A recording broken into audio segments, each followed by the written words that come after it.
জুলাই বিপ্লবের পর দায়িত্ব নিয়েই বিচার বিভাগের জন্য পৃথক সচিবালয় গঠনের ঘোষণা দেন প্রধান বিচারপতি সৈয়দ রেফাত আহমেদ।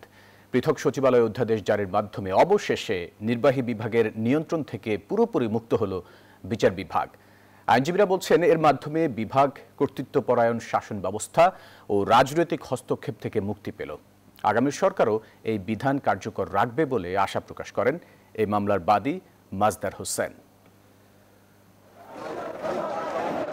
ছাত্র জনতার অভ্যুত্থানের মুখে 5 আগস্ট শেখ হাসিনার দেশ ছাড়ার পর প্রধান বিচারপতি হিসেবে নিয়োগ পান সৈয়দ রেফাত আহমেদ। প্রথম ভাষণেই বিচার বিভাগের সংস্কারে যে রোডম্যাপ দেন প্রধান বিচারপতি, তাতেই উল্লেখ ছিল পৃথক সচিবালয়ের কথা। এ নিয়ে সারা দেশে ছুটে বেড়ান তিনি। সুস্থতার সহিত আমার পদের কর্তব্য। অধ্যাদেশ জারি হওয়ায় এখন থেকে এই সচিবালয়ের সার্বিক নিয়ন্ত্রণ থাকবে প্রধান বিচারপতির হাতে। সুপ্রিম কোর্ট সচিবালয়, অধস্তন আদালত ও প্রশাসনিক ট্রাইব্যুনালের তত্ত্বাবধান ও নিয়ন্ত্রণ সংক্রান্ত প্রয়োজনীয় সকল প্রশাসনিক ও সাচিবিক দায়িত্ব পালন করবেন। পরবর্তী যারা পলিটিক্যাল গভর্নমেন্ট, আপনারা যে প্রশ্ন করেছেন, আমার মনে হয় জুডিশিয়ারির স্বার্থে, দেশের স্বার্থে, বিচার বিভাগের নিরপেক্ষতা এবং স্বাধীনতা নিশ্চিত করার স্বার্থে তারা এটাকে বৈধতা দিবে বলে আমি দৃঢ় বিশ্বাস করি। এটি বাংলাদেশের ইতিহাসে একটি মাইলফলক পদক্ষেপ। এর মাধ্যমে আমাদের নিম্ন আদালত প্রশাসনিক কর্তৃত্ব থেকে মুক্তি পেল এবং উপযুক্ত কর্তৃপক্ষ নামে আইন মন্ত্রণালয়ের অধীনে তাদের যে নিয়ন্ত্রণ ছিল সেটি এখন সম্পূর্ণভাবে প্রধান বিচারপতির অধীনে সচিবালয় কর্তৃক নিয়ন্ত্রিত হবে।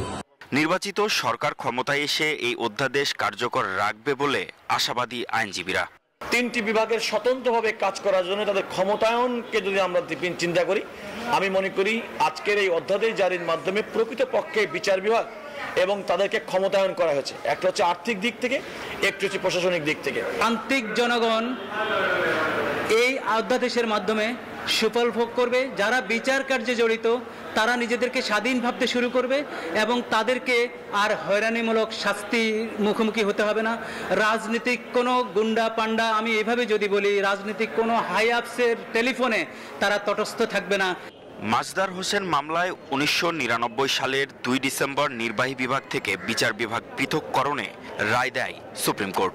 ওই রায়ের পর 2007 সালে তত্ত্বাবধায়ক সরকারের আমলে 1 নভেম্বর নির্বাহী বিভাগ থেকে বিচার বিভাগ পৃথক করা হয়। কিন্তু দীর্ঘ 15 বছরেও কার্যক্রম নিষিদ্ধ আওয়ামী লীগ সরকার পৃথক সচিবালয় প্রতিষ্ঠার উদ্যোগ নেয়নি। Mahmud Hasan, news 24, Dhaka. Bashundhara public school and college 2026 শিক্ষাবর্ষে ভর্তি চলছে।